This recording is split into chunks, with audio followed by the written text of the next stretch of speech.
And within that, we also got a 5th-round pick with a trade with Philly, and so it worked out well there.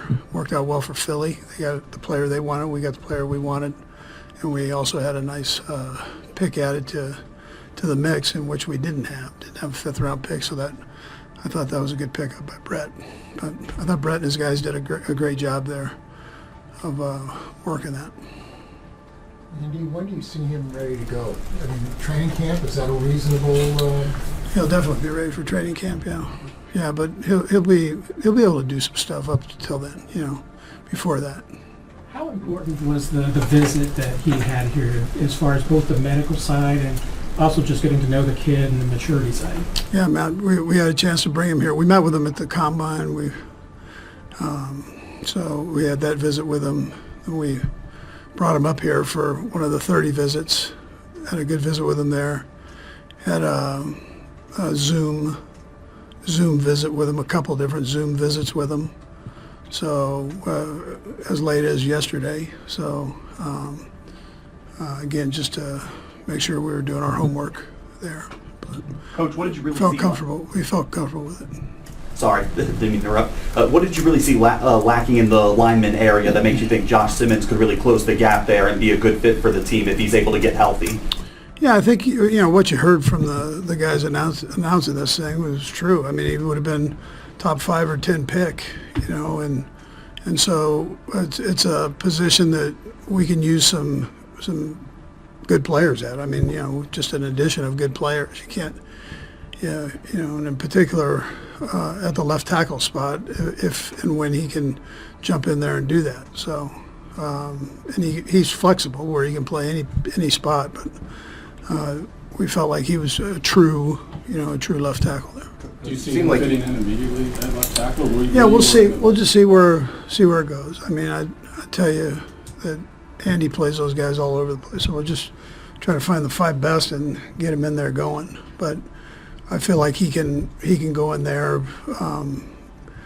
Again, the kid that we picked up in the free agency, he can play right or left too. So we've got some flexibility there. Were you a little surprised he was there as the draft was unfolding? Yeah. I figured there might be a chance having coming off an injury, but I think as you guys get to know him a little bit and the time that you have to study and talk to other people about him, that you're gonna find out he's like really, really a super athlete, and that's where we were a little bit nervous whether he'd be there or not be there. Yeah. What is it about his style and traits that fit what you like to do and with the offensive line? Yeah, well, I think he's good in the run and the pass game. But obviously you're looking for guys that can anchor down in the pass game. And that becomes important, especially on the left side with a right-handed quarterback. And we have such good players that we go against that play that defensive end spot that I think it's important that you get you find a guy that can do that. Speaking, it seems like you guys have 3 good tackles now. Fair to say that that'll be just sorted out based upon training. Yeah, I think that's a positive thing. Coach, you're going to see probably lots of this happening as you move forward with guys playing at different schools, different levels, and things like this. What did you see from this kid as he moved up from a lower level of football to Big Ten as he progressed? Yeah, a bigger school, more pressure, gets better competition, and there are a couple things there when you look at that. The fact that he actually made that transfer, and that's a tough decision somewhere he had to make. Like, there's got to be a little trust in your ability. You go from San Diego State to Ohio State, and then he gets there and he starts for 2 years. So that tells you that he's got ability, and skill, and he was able to show that there. You said it sounded like you met with him a lot. What did you learn about him as a person just throughout this process? Yeah, he's a good kid, and I think the thing you saw when he moved from San Diego State to Ohio State was just that's a little bit more of a pro style at Ohio State and the verbiage and all that. And you saw where he got better with all of that as time went on.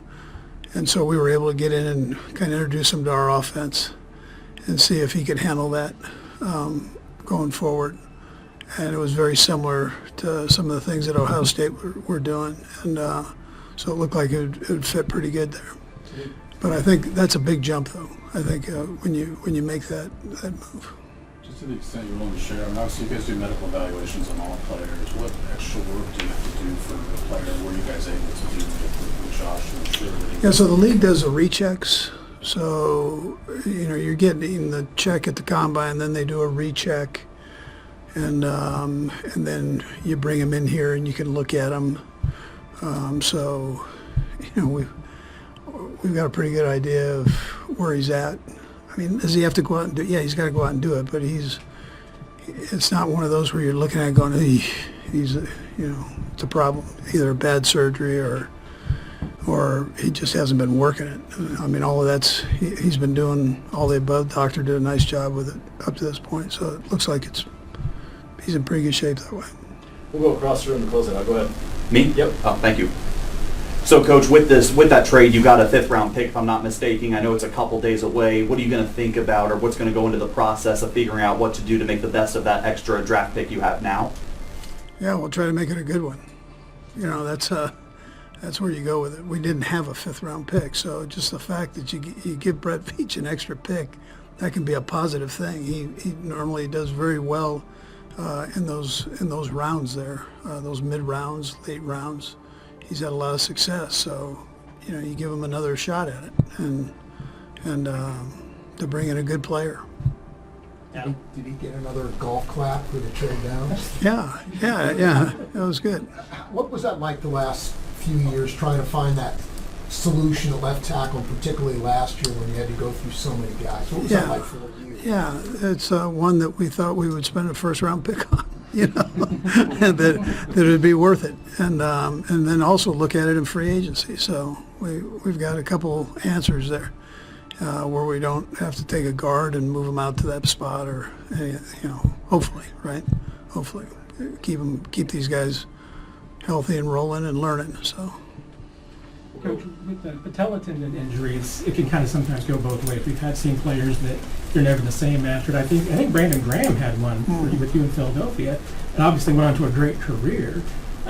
What's the comfort level that this kid is going to be completely okay for that? Yeah, so when you talk ACLs, you talk patellar tendon surgery. ACLs normally take about 9 months. Patellar tendons normally take about 6 months. Same risk, though, that you're looking at there. And we've had success with patellar tendons.